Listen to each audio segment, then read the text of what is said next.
오늘 주실 말씀을 함께 보도록 하겠습니다. 여호수아 22장 10절부터 13절까지 말씀입니다.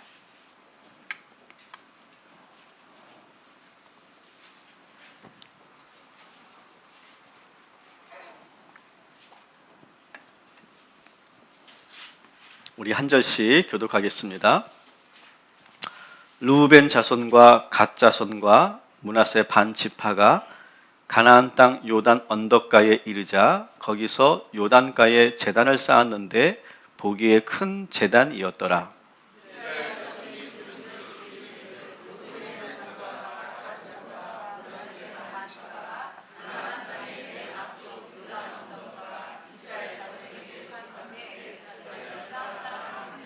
이스라엘 자손이 이를 듣자 곧 이스라엘 자손의 온 회중이 실로에 모여서 그들과 싸우러 가려 하니라. 길르앗 땅으로 보내어 르우벤 자손과 갓 자손과 므낫세 반 지파를 보게 하되. 아멘.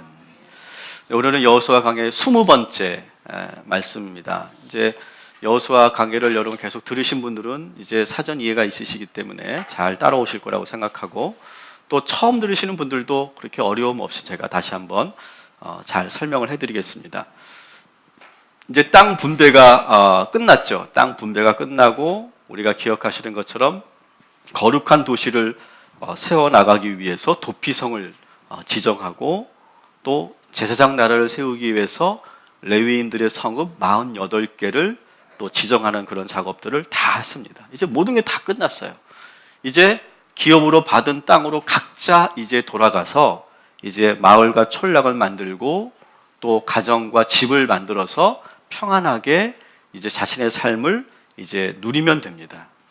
그래서 각자 이제 돌아가고 있는 상황에서 오늘 우리가 다 보지 않았지만 22장 1절부터는 어떤 내용이 나와 있냐면, 1절부터 내용은 어떤 거냐 하면 요단 동쪽에서 지원을 나갔던 그러한 군사들이 있었죠. 여러분 지도를 여러분 보시면 요단 동쪽에는 원래 므낫세, 갓, 르우벤 지파가 이미 자리를 잡고 있었어요. 그래서 미리 자리를 잡고 있었지만 느헤미야가 그래도 너희들이 이 서쪽에, 이 요단강 서쪽에 있는 저 가나안 땅을 정복할 때 너희들이 같이 지원해야 된다, 이렇게 명령을 내렸고, 그 약속을 지키기 위해서 약 4만 명의 군대를 일으켜서 이 요단 동쪽에 있는 세 지파의 그러한 군사들이 같이 합류를 했습니다. 그리고 가나안 정복 전쟁을 펼치게 되었죠. 무려 한 7년 동안 전쟁을 치렀습니다.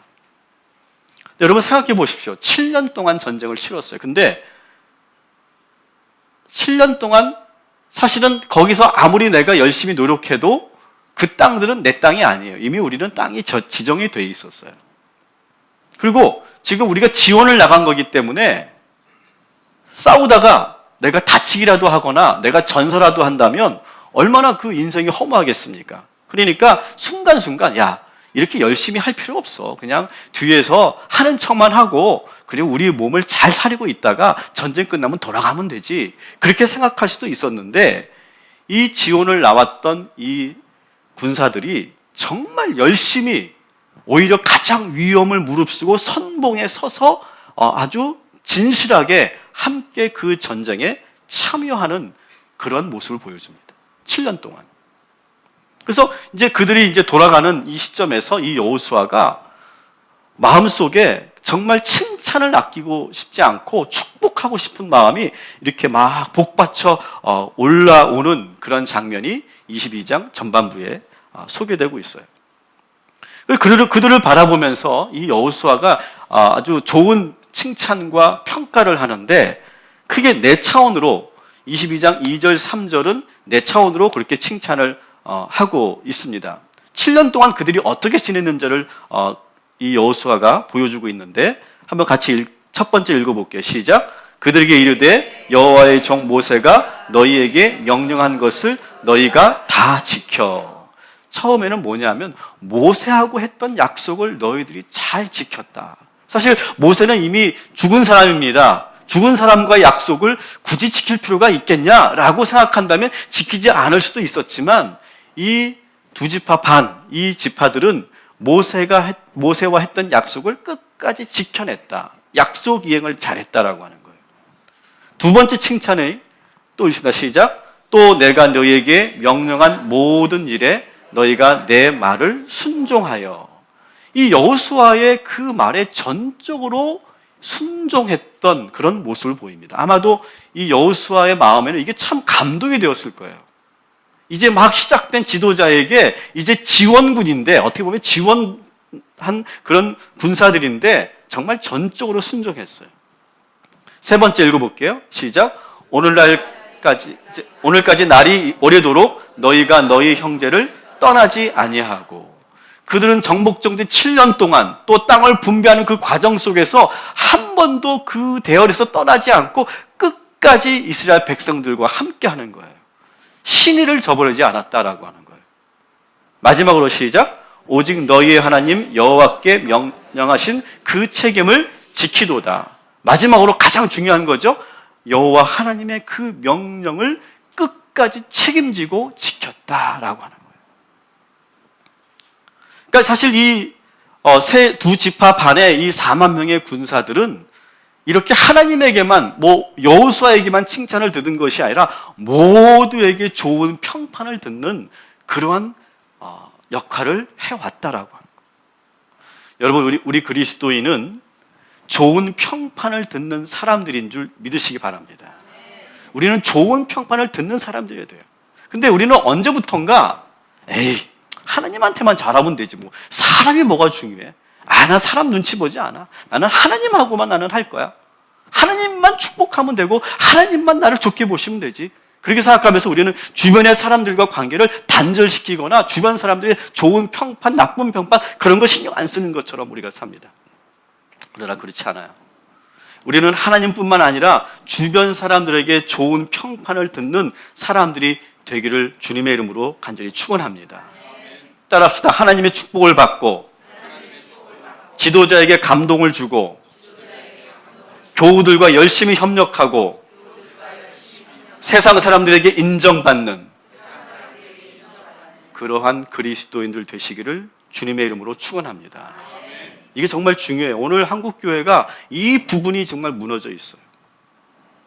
여호수아는 정말 그들을 보면서 기쁘고 감사했어요. 그래서 22장 8절에 보니까 그 정복정직을 하면서 얻게 된 그 전리품을 아낌없이 그들에게 나누어 줍니다. 그래서 그들이 돌아갈 때는 그냥 한아름 그 전리품을 가지고 집으로 돌아갈 수 있도록 그렇게 축복해주고 배려해줘요.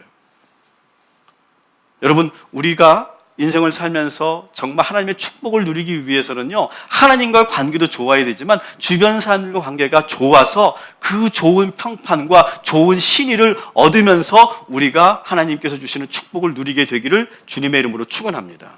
그렇게 되기 위해서 우리 그리스도는 어떻게 되느냐? 한 번 약속한 것은 끝까지 지키십시오. 한 번 약속한 것은 끝까지 지키세요. 그리고 내 자신에게 맡겨진 그런 역할들은 성실하게 하세요. 대충대충 하지 마세요. 이왕하는 거 성실하게 하세요. 그러면서도 주변 사람들과 좋은 관계, 협력하면서 그 일들을 이루어 가십시오. 그리고 마지막으로 하나님의 말씀에 전적으로 순종하며 나아갈 때 하나님께서 우리를 축복하여 주실 줄 믿습니다.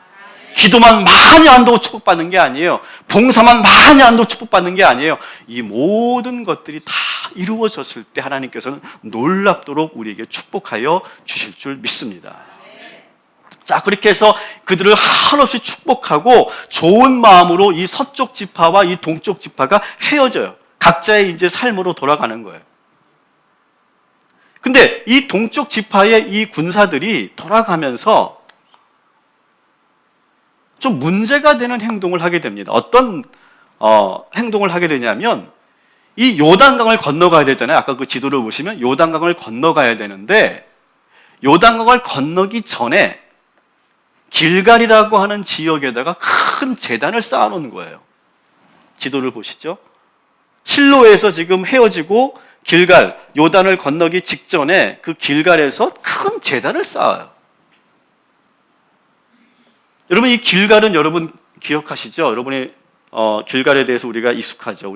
우리 교회가 이 여호수아 강해를 시작하면서 길갈 감사헌금을 또 시작하기로 우리가 약속하지 않았습니까? 그래서 이 이스라엘 군대들이 요단을 건너서 여리고를 진격하기 전에 요단강을 건넌 후에 바로 그 길갈이라는 지역에다가 12개의 돌을 세워서 기념했던 그런 지역이 길갈이고, 또 유월절과 할례 예식을 이 전시에 그 가장 급박한 순간에 할례 예식을 베풀었던 곳이 이 길갈이고, 또 이 가나안 정복 전쟁을 할 때 주요 본진으로 사용했던 곳이 바로 길갈이에요. 이 길갈은 이스라엘 백성들이 아주 뜻깊은 곳이었어요. 근데 그 길갈에다가 지금 큰 제단을 이 사람들이 쌓아놓고 돌아가려고 하는 거예요. 근데 이 소식이 서쪽에 있는 지파 9개 반 지파에게 그 소식이 들려졌어요. 야, 지금 돌아가는 저기 동쪽에 있는 지파 군사들이 이 길갈에다가 큰 제단을 쌓았다더라. 근데 그것을 듣는 순간 이 나머지 이 서쪽에 있는 지파들이 흥분하기 시작합니다. 아니, 어떻게 이럴 수 있느냐? 이거를 막 그렇게 갑자기 흥분하면서 우리가 지금 군사를 일으켜서 뒤따라 가가지고 반드시 응징해야 되겠다. 가만둬서는 안 된다. 이렇게 지금 흥분하기 시작합니다. 우리가 이 말씀에서 우리가 중요한 초점은 뭐냐면, 왜 돌아가는 이 군사들이 왜 제단을 쌓았을까? 이게 첫 번째 우리가 궁금증이고요. 두 번째는 왜 그 소식을 듣고 이들이 왜 지금 갑자기 흥분하면서 화를 내고 있는 것일까? 이렇게 좋은 분위기로 헤어졌는데 왜 갑자기 이렇게 험악한 분위기가 되어진 것일까? 여기에 우리가 초점을 맞추면서 오늘 말씀을 보려고 합니다. 그래서 오늘 22장 13절부터 20절까지는 그 동쪽 지파의 그 행동을 보고 이 서쪽에 있는 9개 반 지파 사람들이 막 화를 내면서 이제 군사를 일으켜야 된다라고 생각하게 된 그 이유를 소개하고 있어요. 이들이 보기에는 지금 이 제단을 세우는 것은 상당히 심각한 문제예요. 어떤 문제가 있냐 하면, 분명히 하나님께서는 율법에 하나님께 제사를 드리기 위해서는 반드시 성막에서만 제사를 드리게 되어 있어요. 그리고 그 성막은 어디에 있습니까? 실로라고 하는 그 지역에 있어요. 거기에 이미 성막이 지어져 있는 거예요. 거기에서 모든 백성들은 거기에서만 제사를 드리게 되어 있어요. 그런데 지금 이 길갈에다가 이 동쪽 지파의 사람들이 따로 제단을 만들었으니까 이건 뭡니까? 이것 봐라. 이거는 지금 하나님의 율법을 어기겠다는 것이고, 심지어는 자기들이 독자적으로 종교 예식을 치르겠다는 것이고, 아니면은 이것은 어쩌면 이방 신에게 제물을 바치는 그러한 배교를 하려고 하는 행위다라고 이렇게 보여지는 거예요. 그러니까 아무리 이 제단을 쌓은 것을 좋게 보려고 아무리 애를 쓰고 노력해도 이 서쪽 지파 사람들은 이게 좋게 보여지지가 않는 거예요. 아무리 봐도 이것은 너무나 큰 문제가 있는 거고, 저놈들 때문에 우리들까지 하나님에게 심판을 받을 수도 있다라고 하는 생각이 확 드는 순간 갑자기 이들이 공분을 하면서 응징해야 된다라고 막 들끓기 시작하는 거예요. 근데 오늘 정말 다행인 것은 그렇게 집단적으로 막 그냥 그런 공분이 일어나고 막 흥분을 가라앉지 못해 하고 있는데, 그때 차분하고 냉철하게 합리적으로 생각하는 사람들이 그들이 있었던 것 같아요. 야, 우리가 지금 이렇게 너무 흥분하지 말고 일단은 한번 자초지정을 알아보자. 왜 저들이 그렇게 행동하게 됐는지, 왜 저들이 길갈에다가 이 제단을 쌓았는지를 우리가 한번 알아보자. 이렇게 생각을 하고 지금 대표단을 이제 뽑아서 이 동쪽 지파의 그 사람들에게 보내고 있는 장면이에요. 근데 오늘 이 22장은요, 특징이 뭐냐면 하나님이 개입하지 않는다는 거예요. 22장에는 하나님이 어떻게 하셨다 이런 내용이 없어요. 또 여호수아도 보이지 않아요. 여호수아도 어떻게 명령했다 그런 게 없어요. 지금 순전하게 이스라엘 백성들 스스로가 지금 막 화를 냈는데 그 화를 지금 잠재우고, 야, 우리 흥분하지 말고 한번 이 문제를 한번 냉철하게 한번 우리가 판단해 보자. 그래서 대표단을 한번 보내서 한번 그들의 이야기를 들어보자라고 지금 하고 있다는 거예요. 여러분, 저는 우리 동탄 꿈의 교회가 막 막 과열된 어떤 흥분과 그런 오해로 들끓는 교회가 되지 않고 차분하게, 아무리 내가 이해할 수 없고 답답하지만 차분하게 상대방의 이야기를 들을 수 있고 소통할 수 있는 그런 성숙하고 건강한 교회가 되기를 주님의 이름으로 축원합니다. 여러분의 일터도 그렇게 되길 소망합니다. 여러분의 가정도 그런 가정이 되기를 주님의 이름으로 축원합니다. 이 제가 보기에는 상당히 저는 성숙한 지금 이스라엘 백성들의 모습을 보고 있어요. 그 이유가 뭘까? 이 이스라엘 백성들은 두 개의 좋은 학교를 나왔잖아요. 따라합시다. 광야 학교, 가나안 학교. 두 학교를 다 나왔습니다. 40년 동안 광야에서 많은 훈련을 받으면서 거기서 많이 깎이고 훈련 받으면서 그리고 성장했어요. 가나안 학교에서도 많은 그런 전쟁을 치르면서 많은 것을 습득하고 배우고 경험하면서 그들이 깊어졌어요. 그래서 하나님이 직접 이 시간에 뭐라고 하시지 않아도, 여호수아가 지도하지 않아도 그들이 아주 차분하게 이 문제를 잘 풀어가고 있어요. 그래서 대표단을 뽑아서 지금 대제사장 비느하스와 아홉 지파 반 10명, 총 11명이 이 동쪽 지파 사람들을 만나는 거예요. 양측 테이블에 지금 탁 앉아서 지금 서로가 지금 회담을 하고 있는 거예요. 그러면서 먼저 서쪽 지파의 사람들이 자기들이 지금 심각하게 보고 있는 것을 세 가지로 말합니다. 첫 번째는 역사적인 경험들을 먼저 이야기합니다. 역사적 경험 중에 하나가 부월에서 있었던 사건이에요. 이스라엘이 광야에서 유리할 때 부월이라고 하는 곳에서 모압 신에게 숭배했던 사건이 있었어요. 그리고 이 모압 여인들과 관계를 맺었던 그런 사건들이 있었어요. 그때 무려 하나님께서 2만 4천 명을 심판하셨어요. 율법을 어기고 배교한 그 대가가 얼마나 무서운지를 알고 있어요. 야, 너희들도 그 사건을 알고 있지 않느냐? 근데 지금 왜 이 재단을 만든 것이냐라고 지금 따지고 있는 거예요. 두 번째는 아간의 사건이에요. 여러분 아간 기억하시죠? 여리고성을 정복했을 때 그때 아무것도 전리품으로 소유하지 말라라고 했는데 그때 이 아간이 몰래 몇 가지를 훔쳤어요. 근데 그 일로 인해서 그 아간 그 한 사람 때문에 이스라엘의 수천 명이 죽임을 당하잖아요. 야, 너희들 그 잘못된 행동 때문에 우리가 또 하나님의 심판과 하나님의 죽임을 당할 수밖에 없다. 왜 이렇게 지금 행동했느냐? 우리의 지금 경험이 있지 않냐? 왜 그랬냐? 라고 지금 따져 묻고 있는 거예요. 그러면서 한 가지 대안을 제시합니다. 야, 너희들 땅이 그렇게 더러우면 다시 돌아와라. 돌아오면 우리가 너희들에게 땅을 좀 나누어 주겠다. 그래서 우리 그냥 같이 살자. 이렇게 서로가 오해하지 말고 엉뚱한 짓 하지 말고 우리 같이 살자. 이렇게 제안을 하죠. 22장 19절 같이 읽습니다. 시작. 그런데 너희의 소유지가 만일 깨끗하지 아니하거든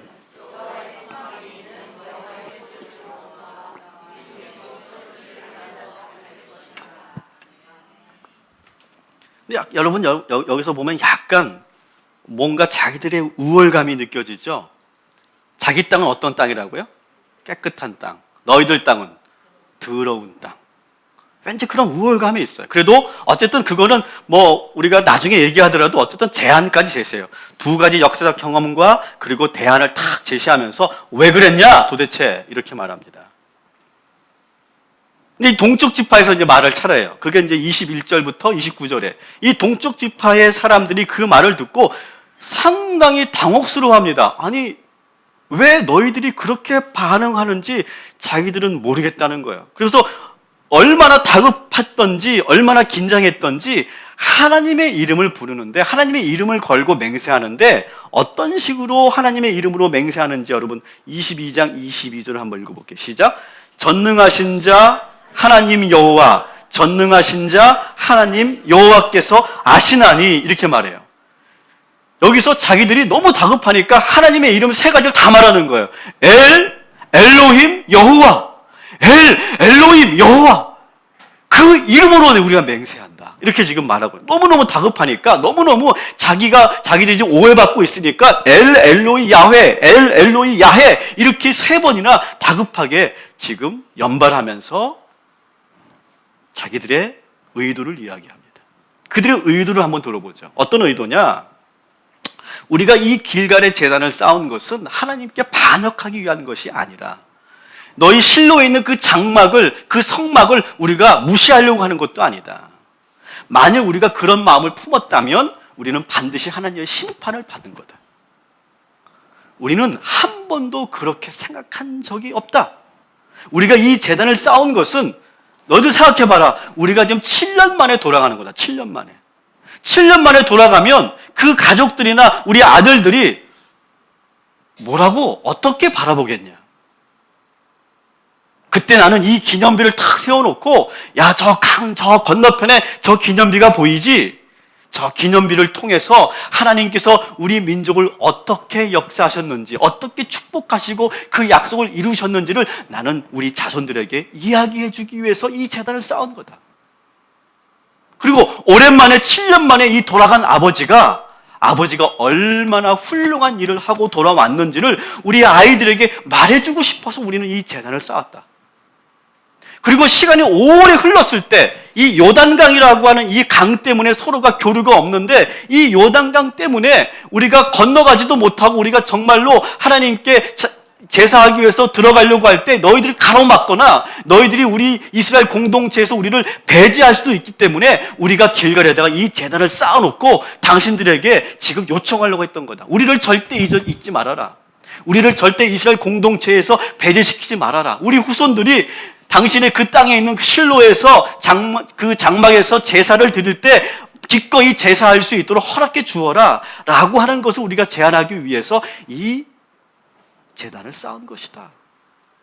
이렇게 지금 막 다급하면서도 아주 분명하게 자기들의 의도를 말하고 있어요. 여러분, 여기서 우리가 한번 이 생각을 한번 해봐도 좋겠어요. 여러분, 사람의 이 관점이라는 것이 얼마나 주관적이고 편협한지를 오늘 우리는 이 말씀에서 보게 돼요. 여러분, 우리가 지금 눈 뜨고 있죠, 그죠? 물론 눈 감고 계신 분이 한 몇 분 계십니다만 눈 뜨고 있습니다. 눈 뜨고 있는데 우리는 눈 뜨고 우리는 다 본다고 생각해요. 지금 우리는 사실을 본다고 생각해요. 그러나 그렇지 않다는 걸 여러분 아시죠?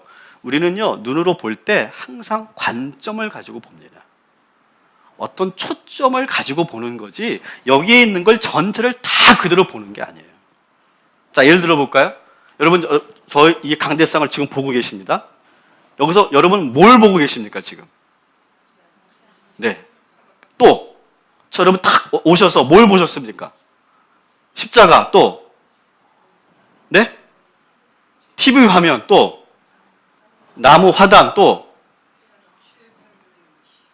주일 패밀리 워십. 네, 이거 저는 오늘 일부 예배 때 딱 앉았는데 이 화분이 보이더라고요. 이 화분이 저기 이렇게 있었어요. 그래서 이 화면이 안 보이는 거예요. 아, 왜 저렇게 저기에 있지?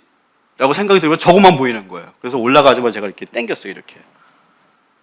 여러분, 우리가 다 똑같은 눈으로 똑같은 사물을 보는 것 같지만 우리는 어느 초점에 맞춰서 무언가를 더 오래 보고 관심 있게 보게 되더라는 거예요. 그게 우리들의 눈이에요. 자, 여러분들에게 제가 지금 더 구체적으로 초점을 맞춰서 볼 수 있도록 안내해 볼게요. 자, 우리 교회에 지금 여기서 빨간색을 한번 찾아보세요. 빨간색. 의자 색깔. 네, 또. 네? 컵에도 빨간색이 있었어요? 네, 네. 꽃. 네. 여기, 네. 파우치. 네. 또 빨간색. 네, 저기 경고등. 빨간색. 또 우리 이은숙 권사님 옷이 빨간색이시네요. 또 빨간색. 네, 지갑. 네, 빨간색. 자, 보세요. 자, 이제 바꿔볼게요. 이제는 초록색 찾아봅시다. 초록색. 아, 네, 넥타이 초록색. 또 나뭇잎. 또 초록색. 네? 살짝 비치는데 초록색. 여기 주보도 초록색이네요. 주보도 초록색. 자, 보세요. 우리가 빨간색만 보자 하니까 빨간색만 보이죠. 파란색만 보자 하니까 파란색만 보이죠. 사람의 관점이라는 것이 이렇다는 거예요. 자, 이 말씀을 드리는 이유가요, 뭐냐면 이 서쪽 지파의 사람들이 처음에 이 제단을 볼 때는요, 아무리 좋게 보려고 해도 좋게 볼 게 없었어요. 아무리 이거를 이해하려고 해도 이해가 안 되는 거예요. 이거는 분명히 배교행위고, 이거는 분명히 율법을 어기는 거고, 이거는 분명히 자기들끼리 따로따로 지금 종교 예식을 하려고 하는 아주 이기적이면서도, 그리고 자기들밖에 모르는 지금 그런 행동에서 나온 그러한 파렴치한 행동이다라고밖에 보이지가 않는 거예요. 그러면서 아니 어떻게 저렇게 이럴 수가 있지? 왜 자기들밖에 생각 안 하지? 자기들의 그 행동 때문에 우리들이 또 부월 사건과 아간 사건처럼 우리들도 희생당하게 될 텐데 왜 이런 일들을 하게 되는 거지? 라고 하면서 막 지금 막 화가 나기 시작하는 거예요.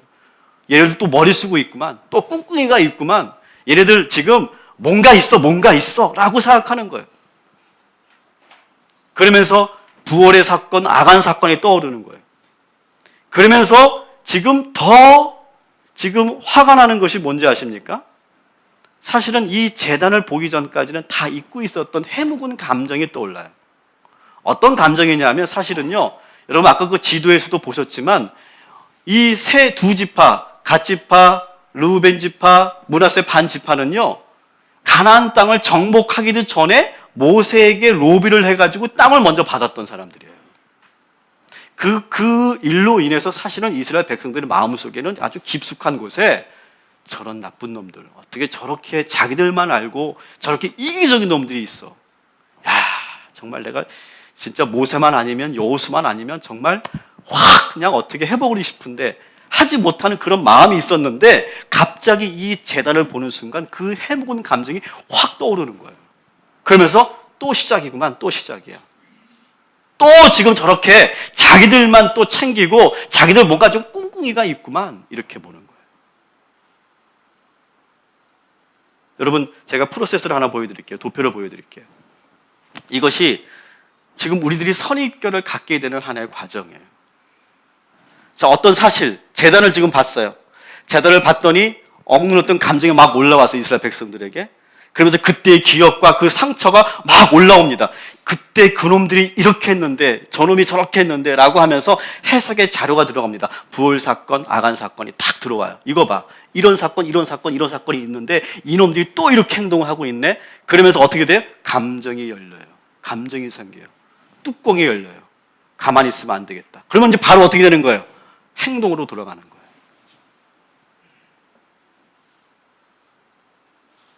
근데 참 감사한 거는 여기서 감정에서 행동으로 가지 않고 그 사이에 지금 뭘 하고 있습니까? 야, 그래도 우리가 한 번은 들어봐야 되지 않겠냐.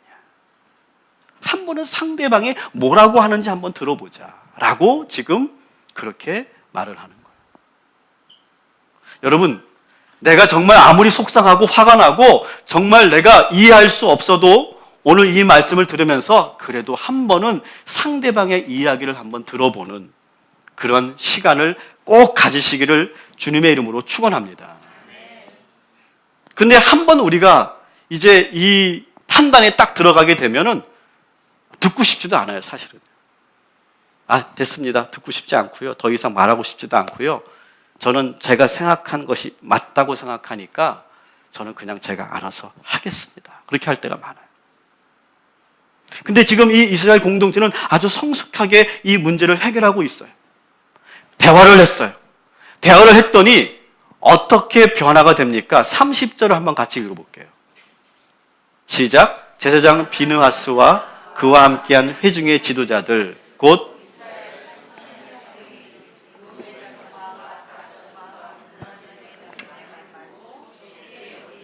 아멘. 다 따라합시다. 말을 듣고 좋게 여긴지라. 자, 지금 뭐예요? 말을 듣고서 지금 좋게 여겼어요. 지금까지는 이 재단이 아주 문제가 많은 아주 나쁜 행동이었어요. 근데 들어보니까 이 재단이 갑자기 어떻게 보인다고요? 좋게 보여요. 흥분을 가라앉히고 자기 의견도 말하고 상대방의 생각도 경청했더니 갑자기 우리의 관점이 바뀐 거예요. 자, 여기서 다시 한번 우리가 이 재단을 한번 봅시다. 이 길갈의 재단, 이 재단은 지금 아까 제가 말씀드렸죠? 요단강을 건너기 전에 지었습니까? 건넌 후에 지었습니까? 이걸 여러분 잘 이해하셔야 돼요. 되게 중요한 거야. 이 재단을 요단강을 이 돌아가는 이 군사들이 요단강을 건너기 전에 지었습니까? 건넌 다음에 지었습니까? 건너기 전에 지었다. 이게 되게 중요한 거예요. 자, 지금 서쪽에 있는 지파들은 뭐라고 오해하고 있어요? 자기들끼리 독자적으로 종교 예식을 하려고 한다. 이렇게 생각하고 있잖아요. 근데 만일 그런 식으로 하려고 하면 이 제단을 어디다가 지우는 게 더 좋아요? 강을 건너서. 자기들 쪽에 짓는 것이 유리하잖아요. 좋잖아요. 편리하잖아요. 그렇죠? 근데 그때는 그게 안 보인 거예요. 근데 갑자기 대화를 하면서 새롭게 관점이 열리면서 얘네들이 지금 요단을 건너서 지은 게 아니고 건너기 전에 제단을 쌓았네. 그게 이제 비로소 보이는 거예요. 그게 그전까지는 보였어요? 안 보였어요? 안 보였어요, 그게. 아무리 봐도 좋을 게 없고 아무리 봐도 좋게 생각할 게 없어 보였는데 다시 보니까 얘네들이 정말 그런 의도가 아니었네 라고 하는 것이 보여지는 거예요. 그리고 이 제단의 크기를 보세요. 이 제단의 크기가 상당히 컸던 것으로 보여져요. 근데 사실 여러분 이 제단이 다 크니까 이거 봐. 자기들이 실로에 있는 성막에 있는 그 제단보다 더 크게 쳐놓고 더 뭐 화려하게 제사를 드리려나 보지? 그런 식으로 봤었던 건데 오해가 딱 풀리니까 이 제단은 지금 사실은 온전하게 제사를 드릴 수 있는 제단이 아니네. 이건 상당히 불편한 일이네. 이거는 실용적이지가 못하네. 지금 얘네들이 이 제단을 정말 지어놓고 자기들끼리 제사를 드리려고 했던 것이 아니라 정말로 자기들 말대로 이것을 기념하기 위해서 올려놓은 그런 쌓아놓은 그런 제단이네. 그것이 보이기 시작하더라는 거예요. 여러분 우리의 눈이라는 게 바로 그래요. 처음에는 정말로 안 보였는데 어느 순간 그것이 새롭게 보이게 되는 순간 그것이 하나님께서 우리에게 주시는 은총임을 믿으시기 바랍니다. 저는 여러분 한 주간 여러분 사시면서 정말로 아무리 봐도 좋게 보이지 않았던 것이 새롭게 보여지는 은혜가 우리 모두에게 있게 되기를 주님의 이름으로 간절히 축원합니다. 같이 한번 읽어보겠습니다. 시작. 그 사람이 그렇게 행동하게 된 좋은 의도를 찾아야 합니다. 저는 이 노력을 우리가 해야 된다고 생각해요. 그 사람이 그렇게 행동하게 된 좋은 의도. 우리는 항상 어떨 때 화가 납니까? 그 행동이 나쁜 의도만 생각하기 때문에 화가 나는 거예요. 근데 여러분 모든 사람의 행동에는 좋은 의도가 있어요. 다시 한번 따라해 봅시다. 모든 사람의 행동에는 좋은 의도가 있다. 여러분 이것이 정말 저는 살면서 중요한 하나의 관점을 바꾸는 중요한 저는 명제라고 생각해요. 우리는 살면서 주변 사람들로부터 막 화가 치밀어 오르는 그런 경험들을 하게 됩니다. 아니 어떻게 저렇게 행동을 하지? 아니 어떻게 저렇게 행동할 수가 있어? 난 정말 용서가 안 되고 나는 정말 가만히 있을 수 없고 막 그러면서 내가 막 그 결정적인 행동을 하게 될 때가 있어요. 그럴 때 여러분 예수님을 여러분 잘 기억하세요. 예수님은 어떻게 우리를 대하셨는지 한번 잘 보십시오. 예수님이 우리를 대하실 때 세 가지 모습이 있어요. 첫 번째는 뭐냐? 우리를 바라보실 때 따라합시다. 죄인으로 보지 않고 의인으로 먼저 바라보신다. 여러분 우리를 바라보실 때 우리를 죄인으로 보지 않고요. 먼저 우리를 의인으로 바라보세요. 먼저 의인이라고 인정해 주시고 우리를 바라보시는 거예요. 이것이 예수님의 마음이에요. 이것이 그냥 저의 어떤 그런 이론이 아니에요. 두 번째는 뭡니까? 예수님 어떻게 봅니까? 우리의 행동에 악함을 먼저 보지 않으시고 우리를 어떻게 보신다고요? 불쌍히 보세요. 지금 이렇게 행동하는 것이 그런 연약함에서 온 거구나. 그런 부족함에서 온 거구나. 그렇게 연약함에서 불쌍히 본다는 거예요. 세 번째 뭡니까? 겉으로 드러난 행동을 보지 않고 거기에 숨겨진 진짜 의도를 보게 된다는 거예요. 여러분 이런 예수님의 마음과 예수님의 눈으로 우리가 주변 사람들을 바라보고 새롭게 관점이 바뀌게 되고 열리게 되시기를 주님의 이름으로 축원합니다. 다시 한번 따라합시다. 모든 사람은 좋은 의도로 행동한다.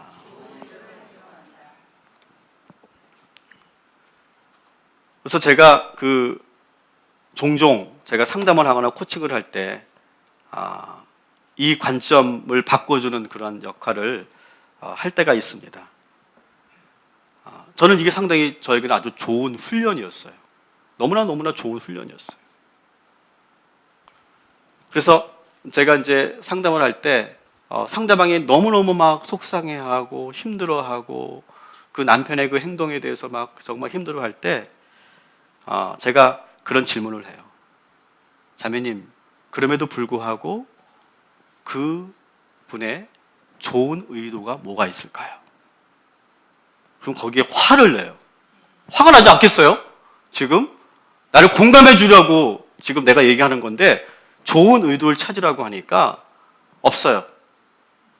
뭐가 있어요? 없어요. 절대 없어요. 그렇게 말합니다.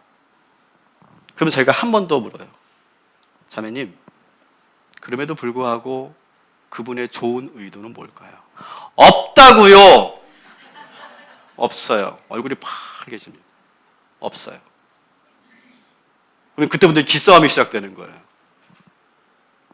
자매님, 그럼에도 불구하고 그분의 좋은 의도가 뭘까요? 그럼 둘 중에 하나입니다. 뭐 이런 게 다 있어. 뛰쳐나가야 되거나 아니면 생각해 봐야 되거나. 근데 대부분 뛰쳐나가지는 않았어요. 그럼 그때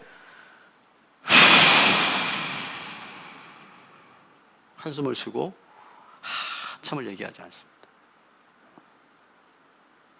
그러다가 마지못해서 하나, 둘, 세 개, 네 개 이렇게 꺼내놓기 시작합니다.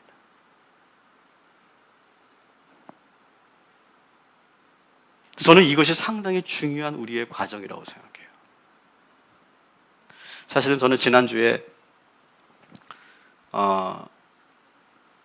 저희 아들하고 여행을 갔다 왔어요. 1박 2일 동안. 이제 체험학습 신청서를 내고 이제 가기로 하고 이제 약속을 하고 이제 아침에 새벽 예배 갔다 와서 야, 우리 가자. 그랬더니 안 일어나요. 뭐 학교도 안 가겠다. 늦잠 자겠다. 그런가. 안 일어나요.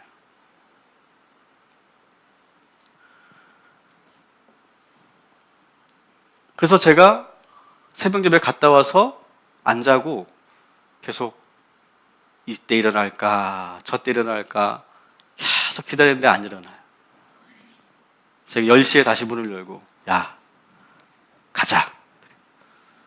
좀 있다가요 그러더라고요. 상당히 불편해요 지금 마음이. 좀 있다가요. 그래서 내가 또 무서워서 또 문을 닫고 또 거실에 있는 거예요.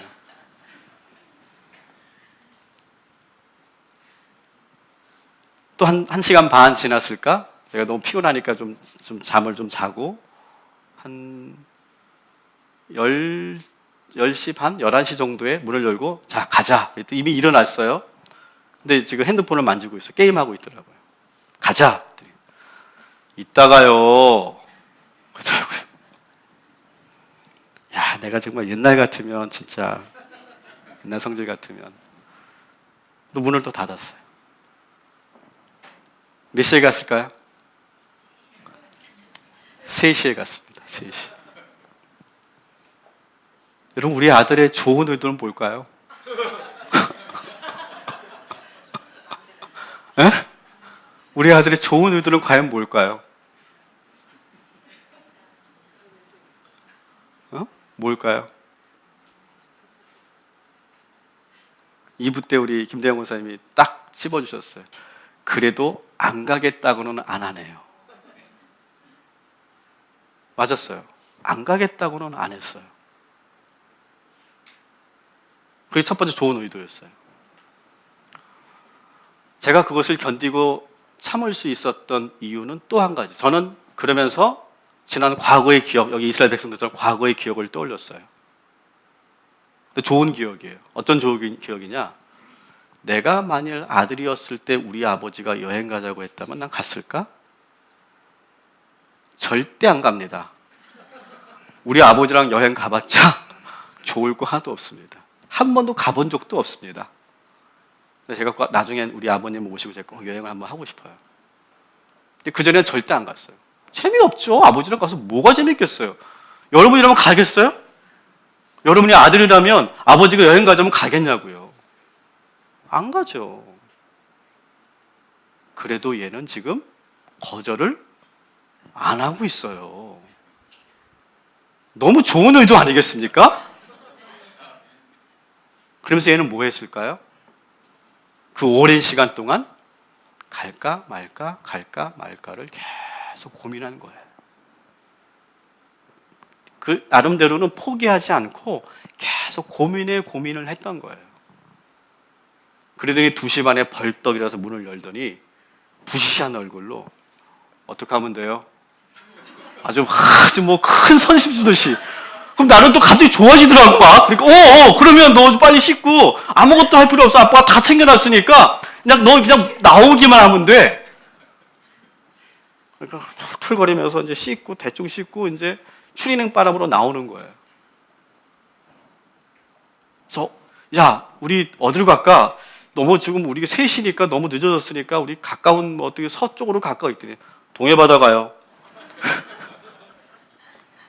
그래서 그 시간에 3시에 경포대를 갔습니다. 뭐 이미 6시 한 반 정도 됐더라고요.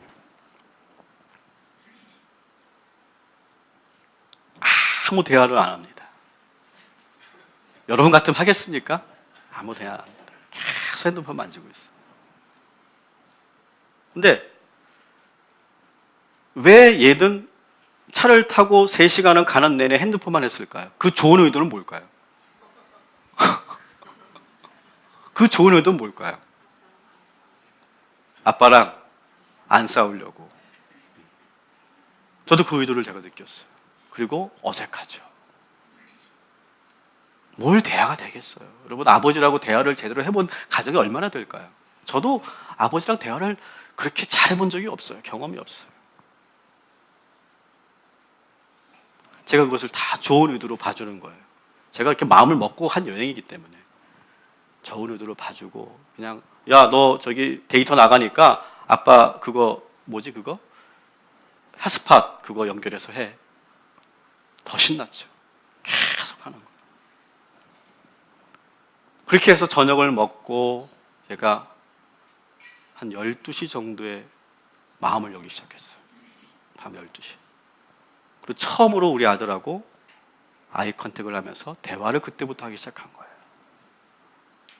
그래서 자기 진로에 대한 이야기, 여자친구에 대한 이야기, 자기 속에 있었던 자기가 엄마 아빠한테 어떤 상처를 받았는지 그걸 쭉 얘기를 하더라고요. 한 2시간을 이야기했어요. 바닷가를 거닐면서.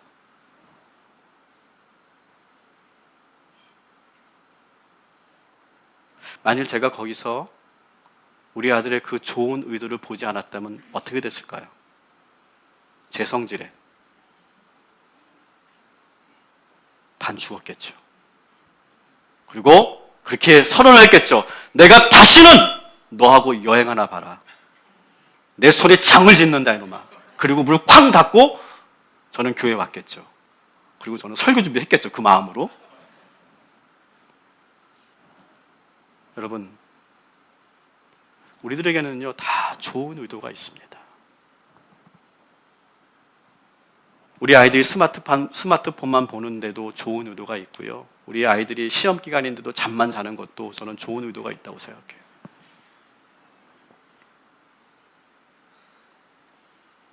우리 회사 직원들이 수동적으로 몸을 사리고 열심히 안 하는 것도 좋은 의도가 있다고 생각해요.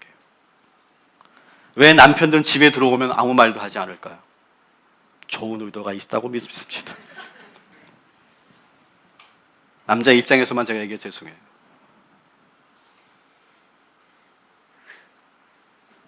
오늘 이스라엘 백성들은요 아무리 봐도 이 제단이 좋게 보이지가 않았어요. 대화를 나누고 보니까 이 제단이 좋게 여겨졌어요.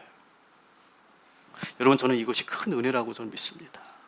우리가 살면서 여러분, 여러분의 그 좀처럼 바뀌지 않는 그 완고하고 완악한 우리의 그 고집스러움 때문에 내가 바꾸지 못했던 그러한 관점들이 있다면 그 관점들이 새롭게 열려서 더 좋은 것을 보게 되고, 그러면서 더 사랑스러워지고 내가 정말 가슴으로 끌어안을 수 있는 마음이 생기고, 그리고 결국은 여러분의 그 모든 관계를 좋게 만들어가는 저와 여러분이 되기를 주님의 이름으로 간절히 축원합니다.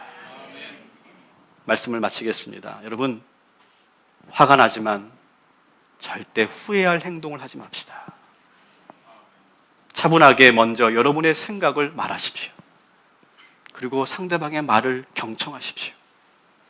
그리고 모든 사람에게는 모두 좋은 의도를 가지고 행동한다 라고 하는 그 말을 여러분 기억하시면서 여러분들이 바라볼 때 하나님께서 우리들에게 새로운 관점과 새로운 눈을 허락하여 주실 줄 믿습니다.